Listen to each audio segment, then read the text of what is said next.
+1 formal charge और ये -1 formal charge होता है, ये कोऑर्डिनेट बॉन्ड बनाता है ऑक्सीजन। क्या ऑक्सीजन 3 बॉन्ड नहीं बना सकता क्या? ओजोन में 3 बॉन्ड नहीं बना रहा है क्या ऑक्सीजन? 3 बॉन्ड बना रहा है ये वाला ऑक्सीजन, देख। तब भी तो +1 चार्ज है, फॉर्मल चार्ज है। पढ़ना तो पड़ेगा, 11वीं पढ़नी तो पड़ेगी। ज्यादा बेटर है, अगर ज्यादा खत्म है केस तो रिवीजन लेक्चर्स से कुछ नहीं होगा।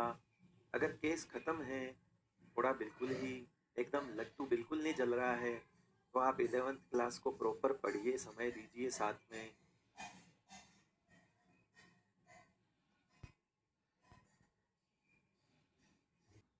जो चालाक बच्चे होते हैं, चतुर बच्चे होते हैं, वो 12th में क्या करते हैं, जब भी उन्हें समय मिलता है 11th क्लास को फटाक से किसी भी वन शॉट सीरीज से या ऐसी किसी क्रैश कोर्स वाली सीरीज से जिसमें बहुत कम कम लेक्चर्स में चीजें पूरी पूरी पढ़ाई गई हो, वहां से कंप्लीट कर लेते हैं। क्योंकि वो कॉम्प्रोमाइज, उन्हें ये तो पता है कि नीट में भाई 11वीं और 12वीं दोनों से होगा। अगर उन्हें 12th के साथ ही निकालना है नीट, तो वो बच्चा पूछता ही नहीं है कि मैं 11th कब कंप्लीट करूं। वो बच्चा पहले से सोच चुका होता है कि मेरी 11वीं है तो बर्बाद, तो एक काम करता हूँ, धीरे से साथ में 11वीं पढ़ लेता हूँ। बाकी बोले, बाकी सोचते रह जाते हैं। बाकी उन्हें ऐसा लगता है कि 12वीं है, 12वीं बोर्ड है, 12th पढ़ते हैं। देखो भैया, उनके पास भी 24 घंटे, तुम्हारे पास भी 24 घंटे। मुद्दे की बात यह है कि उन 24 घंटों में से अगर रोज के 2-2 घंटे अगर तुम खराब कर रहे होंगे, तो बहुत होता है ये डिफरेंस लाने में उनमें और तुम में, बहुत है। अगर रोज के 2 घंटे भी ढंग से यूटिलाइज हो गए ना, तो किसने कहा कि एक दिन बैठ के 11वीं करनी है? चलाओ ना साथ में, एक आध दो घंटे पढ़ो, पढ़ते रहो।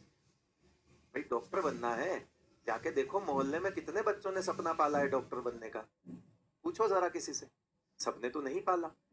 तुमने पाला है तो फिर तुम अलग हो, और जब तुम अलग हो तो फिर अलग करना तो पड़ेगा ना, समझ रहे हो?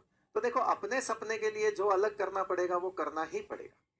जाके पूछ लो घरों में, मोहल्ले में, आस पड़ोसियों से कि कितनों के बच्चों ने डॉक्टर बनने का सपना पाल रखा है। जिन्होंने नहीं पाल रखा उन्हें जरूरत नहीं है, लेकिन जिन्होंने पाल रखा है उसको तो भाई अलग करना ही पड़ेगा, और कोई तरीका ही नहीं है ना। तो इसलिए उस समय का इंतजार करते रहोगे कि एक वक्त ऐसा आएगा जब मैं पूरी 12th कर लूंगा, उसके बाद मैं 11th करूंगा। देखो बेटा, वो समय नहीं आना है कभी कि तुम 12th एक बार पूरी कर लो। वो समय डे 1 से होना था। जब 12th स्टार्ट हुई, उसी दिन से ये काम शुरू कर देना था कि यार 11th के टॉपिक्स फिर से एक बार रिवाइज कर लेता हूं। साथ में एक एक 2-2 घंटे भी अगर 11th चलती रहे ना, तो मुझे तो नहीं लगता कि इतना जोर आता है। आप एट द एंड मीट पहुंचते पहुंचते आपका 11th 12th दोनों ऐसे होते हैं कि आपको रिवीजन करते टाइम दोनों एक साथ एक लेवल पे पड़े होते हैं। करोगे फिर वो 11th को समय ज्यादा देना पड़ेगा। अब बहुत सारे बच्चे तो सर 12वीं पूरी करके फिर देखेंगे सर, अरे भैया समझ बात को, बोर्ड का भी प्रेशर है तुम पे। तुम बहुत, मतलब तुम्हें 3 काम करने हैं, 11th पढ़नी है, नीट पढ़ना है, बोर्ड पढ़ना है। अब ये नीट और बोर्ड तो क्या है कि 70-80% चीजें क्या है कि चीजें तो वही है, लिखने की स्किल्स होनी चाहिए, वो बोर्ड हो जाता है।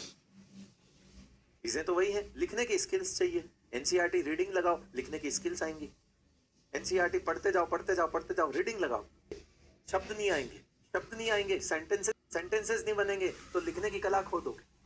इसलिए हमेशा याद रखना, शॉर्ट नोट्स के पीछे भागना ही आज आपकी सबसे बड़ी कमजोरी है। आप मानिए ना मानिए, लेकिन शॉर्ट नोट्स आपको एक कॉम्पिटिटिव एग्जाम की तैयारी करा सकते हैं, मगर आपको एक बोर्ड के अंदर लिखने की कला नहीं दे सकते।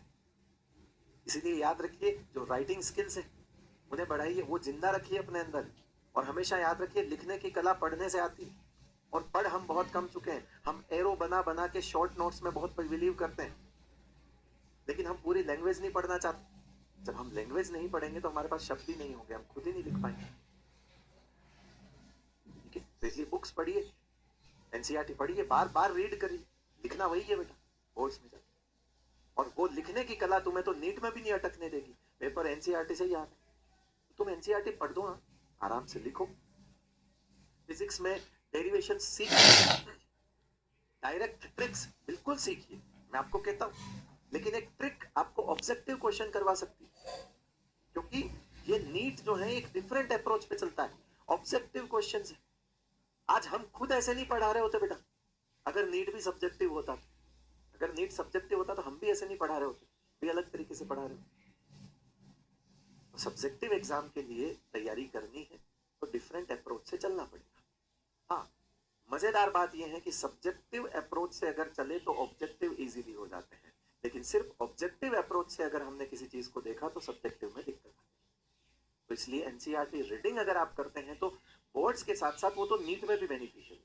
तो बुक्स पढ़िए, बहुत ज्यादा पीछे मत भागिए शॉर्ट नोट्स के। मैं आपको हमेशा बोलता हूँ शॉर्ट नोट्स डे 1 से मांगना स्टार्ट करता है बच्चा, कलेक्शन अटक जाएगा। कलेक्शन नहीं हो रहा है, बोर्ड्स में भी मार्क्स नहीं आए, घर वाले तुम्हें ही डांटेंगे कि कम से कम एक तरफ तो अच्छा करता। तो गलत नहीं बोली मैंने, बाकी आपको नहीं फिर भी समझ आया।